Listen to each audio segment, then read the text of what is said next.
All right, everybody, let's talk about the match between Barcelona and Alaves. Barcelona is going to be facing Alaves at their home. It is going to be a very interesting one because I do think this is a time for us to really try to grow our confidence. Alaves is clearly not one of the best teams in the league right now. They are ranked in like 17th place in the league, like just above relegation zone. It's pretty sad to see. And Barcelona also just came off a 7-1 win against Valencia in the league. Now, clearly, Barcelona have not been in their best form in the league. I do think that so far their best tournament has been the Champions League because of how convincing we have been against one of the top clubs in Europe, especially against Bayern. It was so amazing.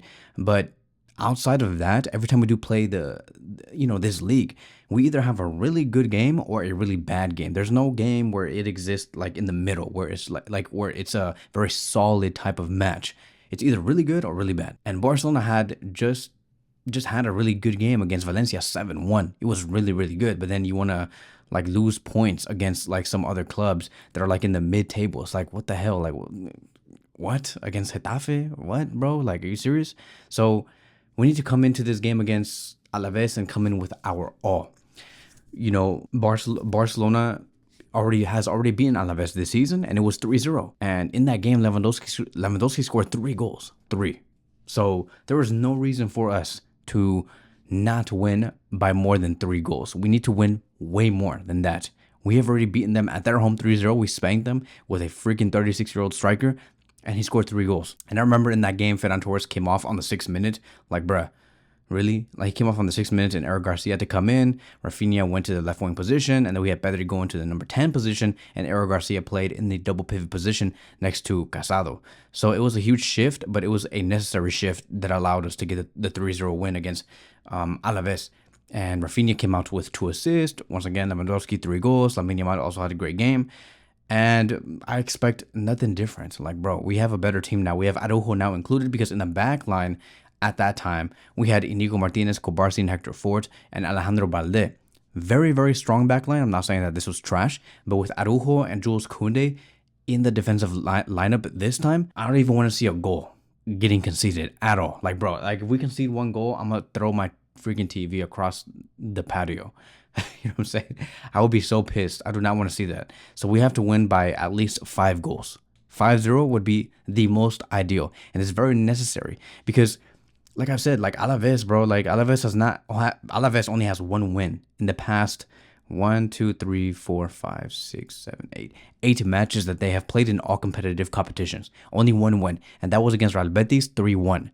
All other games they have tied or they lost. That's crazy. So since November 30th, they have only gotten 1 win. There's no reason for us to lose any points whatsoever. And that's it. Like, bro, Alaves, big chances missed. 18. That puts them at 19th place. Accurate passes per match, they're in 19th place, one of the worst, 242. They concede the most goals per match, which is 1.6, ranked in 15th place. The average possession is 16. They're in 16th place, 44. Clean sheets, they are ranked in 17th place with a total of 3. They can't keep clean sheets for their life. Like, bro, I know that this is starting to seem like I'm roasting on Alaves, but bro, Alaves is so trash. Easy win for Barcelona. Easy win. And also a time for us to rotate. The only thing Alaves is good at is they're in 2nd place in fouls per match. So maybe expect to see like some sort of like dirty match where Alaves just get mad as hell. I understand that Hansi Flick said some good things about Alaves, and he said that, you know, they defend well and this, but I'm like, bro, you're just trying to be respectful, which is good. You know, you're a good coach and you're an amazing coach and you provide a lot of respect, but keep it real. I know damn well you saw those highlights, you saw those games that you were looking at from Alaves, and you're like, this is trash, bro. Like, goddamn, this is just embarrassing. But you have to say positive things in front of the media. You're not going to be saying like, oh yeah, we saw Alaves, they were trash, so ass. None of the players can score any goals, so we're going to win easy. Like, he's not going to say that. So I expect this game to finish 5-0 minimum. And we're going to we need that type of win because we have to take that type of momentum for the next match, which is going to be very real. It's going to be against Valencia for the Copa del Rey. We want to go to the next round. There was no, like, bro, no, we're not going to get knocked out in this round at all. We need to go to the next round, and we have to go up against Valencia, which is the match that is the most important on Thursday, and freaking win, okay? I don't want us to tie 1-1 against Alaves and we're like, oh my God, we have to like second guess ourselves and we have to rethink our whole game plan and whatever. And then we end up like losing some points or tying against Valencia. No, we must win 5-0, take this great momentum and go up against Valencia and trash that ass. You know what I'm saying? So, excuse me. But yeah, in terms of like, I would say one of the most important positions that we have to talk about right now, it is the goalkeeper position, because Hansi Flick has made it very clear that right now the number one goalkeeper is Szczesny. And 3 weeks ago or 2 weeks ago, he was saying that, we don't really have a preferred goalkeeper. Whoever plays better, that is the most ideal. But now he's making it very clear. His ideal goalkeeper, right? It is Szczesny. He does not want Inaki Peña. And Szczesny 34 years old, and 7 months ago he was retired. But now it's Szczesny. And, Szczesny came on a free transfer on October 2nd, right? And not during the summer, but on October 2nd, which was like 3-4 months ago. And obviously this was because Marc-Andre ter Stegen went through an ACL injury. He's not going to come back until like May 2025. So in about 4 months or 3 months, February, March, April, May, 4 months from now. And so since that day, we have seen Peña get selected for a total of 22 matches. But since Szczesny started like his little, his little time at Barcelona, since January, the beginning of January, or like in the middle of December, Szczesny has really started to make like some sort of, emergence in this squad. Like when we saw Szczesny make those blocks, or try to like make those long balls, we're like, okay, like you're actually like pretty good. And it does not mean that Peña was trash. Like Peña was also doing very good. So that is why that is the reason why Hansi Flick was saying, okay, we don't really have a preferred goalkeeper because Peña does this and Szczesny does this. But ever since January 11th, which was probably the full emergence of Szczesny, that is when things just changed for everybody, right? Because Flick took down Peña from the starting 11. I forgot who it was against, but it was in the Supercopa because Peña came late during a team meeting. And to Hansi Flick, he was like, no, you came 4 minutes late, not 6, not 5, but 4 minutes late. And because of that, you're going to be dropped from the starting 11, and I'm going to put in Szczesny. So from January 11th onward, we have never, ever seen Peña again. Ever. I mean, like, we have seen some minutes, but he does not have the same consistency compared to how it was when Szczesny first came. So, ever since then, Szczesny was the starter, and now Hansi Flick is very comfortable on saying that Szczesny is my preferred goalkeeper. Now, has Szczesny been like so amazing that he is unbenchable, that you cannot take him out? And can we say that Szczesny has made no mistakes? No, we cannot say that, because Szczesny, he recently just came off of another win, which was like a 7-1 win over Valencia. He made some important blocks and stuff like that. But before that, dude, like, he has made some mistakes. He has made some errors that led towards us, like, almost losing. We have seen Szczesny commit a red card in the Spanish Super Cup final against Real Madrid. And I'm like, bro, like, really? You really had to make that foul? That's, it's kind of like beginner's mistake and stuff like that. But he did. And we had to play with 10 men. Fortunately for us, Real Madrid couldn't score not one goal against us with 10 men, which is pretty funny.